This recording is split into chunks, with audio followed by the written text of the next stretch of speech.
लिंगाष्टकम् ब्रह्ममुरारिसुरार्चितलिङ्गं निर्मलभाषितशोभितलिङ्गम् जन्मजदुःखविनाशकलिङ्गं तत्प्रणमामि सदा शिवलिङ्गम्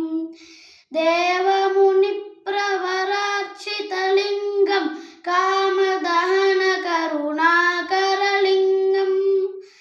रावणदर्पविनाशकलिङ्गं तत्प्रणमामि सदा शिवलिङ्गम्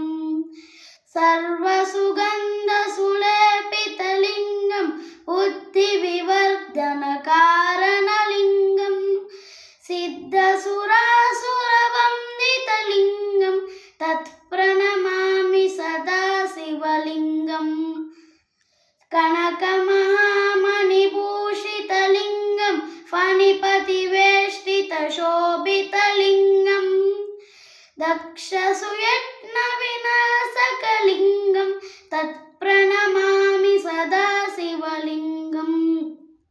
कुङ्कुमचन्दनलेपितलिङ्गं पङ्कजहारसुशोभितलिङ्गं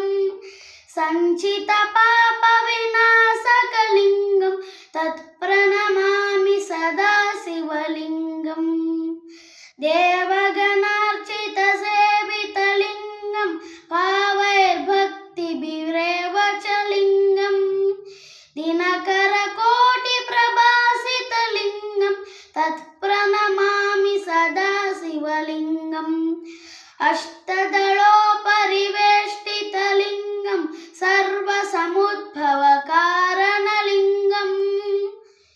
अष्टदरिद्रविनाशकलिङ्गं तत्प्रणमामि सदा शिवलिङ्गम्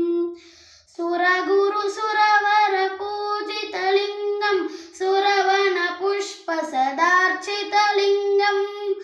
परमपदं परमात्मकलिङ्गं तत्प्रणमामि सदा शिवलिङ्गम् लिङ्गाष्टकमिदं पुण्यं यः पठेत् शिवसन्निधौ शिवलोकमवाप्नोति शिवेन सह मोदते।